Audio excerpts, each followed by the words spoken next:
Tua palavra é lâmpada para os meus pés, Senhor.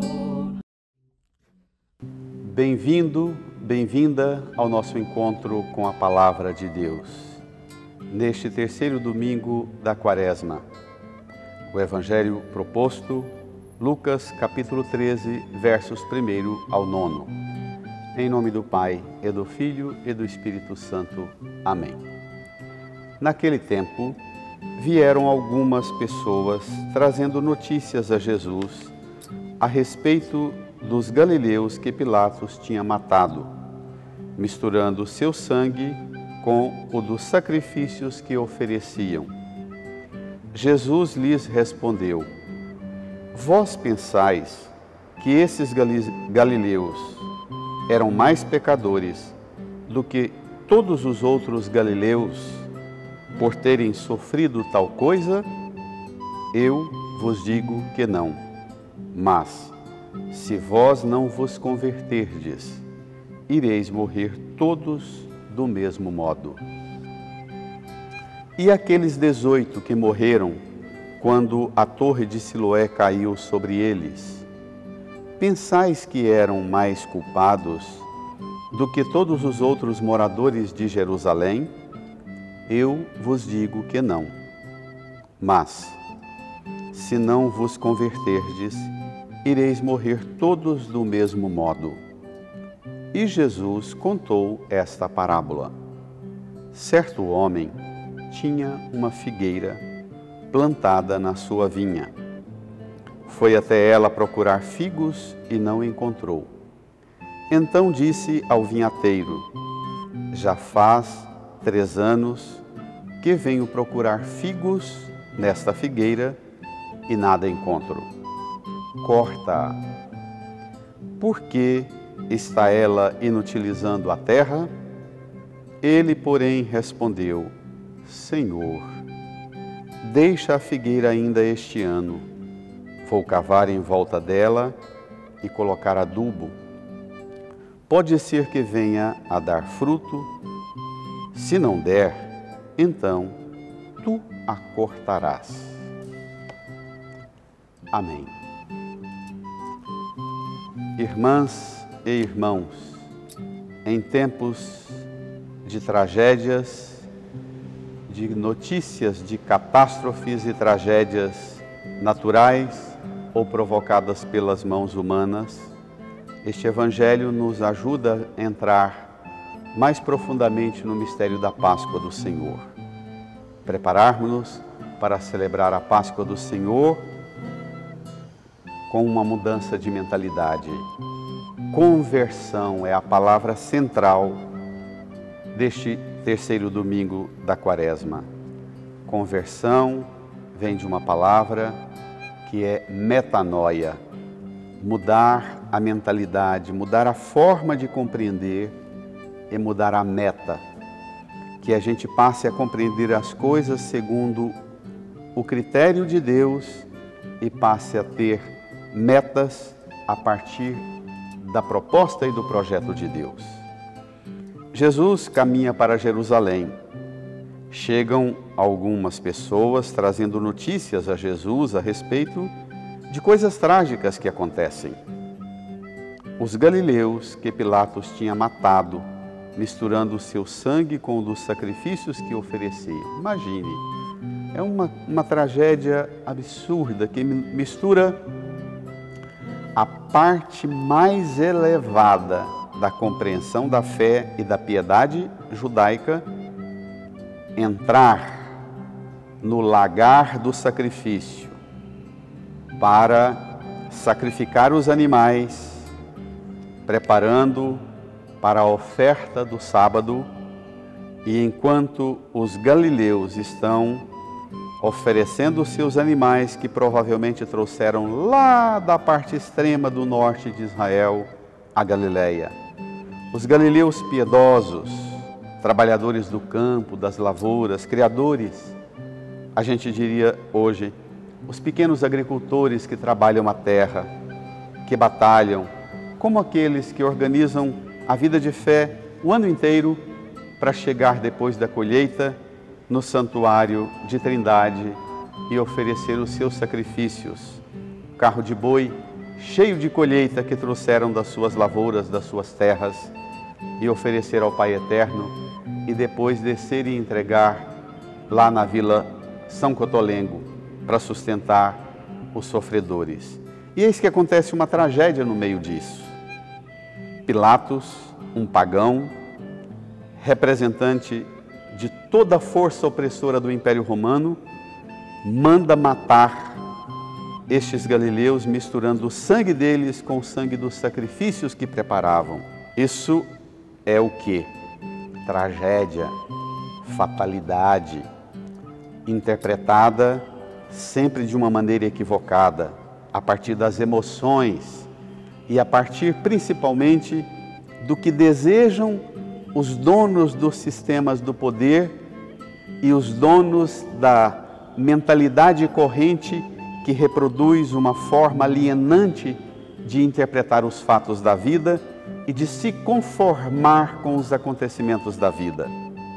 As tragédias, os fatos que viram tema das conversas, que decidem o modo de interpretar os acontecimentos e conformar dizendo, se aconteceu assim no templo, por piedosos homens da religião, que enquanto preparavam, foram sacrificados junto com os animais, é porque Deus quer. A vontade de Deus se conforma com a vontade de Deus, uma interpretação errada, com a vontade dos poderosos do mundo, dos Pilatos deste mundo. Esta é a base dos sistemas, sistema político, econômico, social, cultural, religioso. Dizer que o que os grandes estão fazendo, como a matança lá na Ucrânia, nesses tempos, é porque Deus quer. É assim. Jesus respondeu-lhes, vós pensais que esses galileus eram mais pecadores do que todos os outros galileus por terem sofrido tal coisa? Eu vos digo que não. Como pensamos os fatos, irmãos e irmãs? Que discernimento temos? Bento XVI, numa belíssima homilia sobre este texto, diz: as tragédias não nos falam da vontade de Deus. Não! As tragédias põem em crise as certezas humanas. As duas piores formas de interpretar as tragédias, as fatalidades. Primeiro, dizer, se conformar, dizer, Deus quer assim, diz Bento. A segunda é pôr a culpa nas vítimas e dizer, mereceram. Não é essa a forma de Cristo e dos cristãos interpretarem as tragédias. As tragédias precisam de uma superação da forma alienante. Jesus entra com outra história. E aqueles 18 que morreram quando a torre de Siloé caiu sobre eles?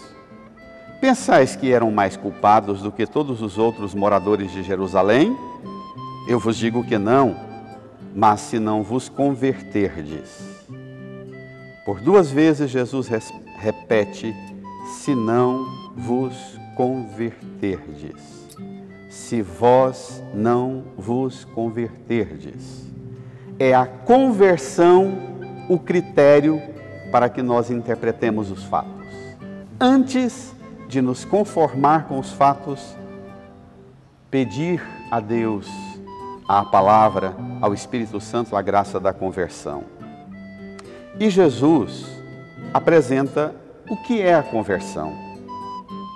Contou aos discípulos e aos mensageiros da tragédia uma parábola. Certo homem tinha uma figueira plantada em sua vinha. Foi até ela procurar figos e não encontrou. Então disse ao vinhateiro, já faz 3 anos que venho procurando figos nesta figueira e nada encontro. Jesus caminha para Jerusalém. Já faz 3 anos que ele formou e fundou a igreja e segue-o os apóstolos, os discípulos e numerosa multidão. Alguns, já engenhosos no seguimento de Jesus há 3 anos, ele conta esta parábola para perguntar: você que me segue há 3 anos, olha o desfecho da parábola. Corta. Por que está esta figueira inutilizando a terra? O peão da lavoura, o trabalhador do campo, responde para o dono da lavoura. Faz uma oração de intercessão pelo pé de figo. Senhor, deixa a figueira ainda este ano. Vou cavar em volta dela e colocar adubo. Pode ser que venha dar fruto. Se não der, então tu a cortarás. É Ele, o trabalhador da vinha do Senhor. É o Pai eterno, dono da lavoura. É Jesus, o trabalhador da vinha. E nós somos a figueira. Vou cavar em volta dela e colocar adubo. Como é que se cava ao redor de nós? Se cava, você pode imaginar a ferramenta, o enxadão, a alavanca, picareta, cavadeira, enxada, cavando fortemente ao redor da planta, cavando, afofando a terra. Como é que a igreja cava ao redor de nós? Pela palavra de Deus, pela pregação da igreja. É especialmente a homilia e a pregação da igreja que cava ao redor de nós e nos conduz a uma experiência profunda, colocar adubo em volta. O adubo é, por excelência, também a palavra de Deus, a Eucaristia, a oração, os divinos sacramentos. Cavar e colocar adubo é, por excelência, a tarefa da igreja. É o que Cristo fez por nós. Ele é, ao mesmo tempo, sua vida e seu sofrimento cava ao redor de nós. Seu sangue é que irriga ao redor de nós a planta da lavoura do Senhor. Seu corpo, pão da vida oferecido na Eucaristia, é o adubo que capacita e qualifica-nos a produzir bons frutos. Então, como entender os fatos trágicos da vida? Responde Bento XVI, com a teologia da graça. A teologia da graça, diz Bento, vence a paralisia do moralismo. Os rigoristas, moralistas, da religião, da exterioridade, da fachada, gostam de olhar esses fatos trágicos e dizer: está na Bíblia, está tudo na Bíblia. Essas tragédias acontecem, Deus castigando. Diz Bento, vamos vencer a paralisia do moralismo e acompanhar Jesus na oferta da graça da cruz que Ele apresenta. Jesus não propõe interpretação e acolhimento dos fatos nos termos moralistas, mas realista. Ele nos guia com uma única resposta, uma resposta adequada, que faz a gente olhar para os acontecimentos e ter coragem de pôr em crise as nossas certezas humanas. A sabedoria é esta, a sabedoria que apresenta a nossa conversão, que vence o mal, se vós não vos converterdes.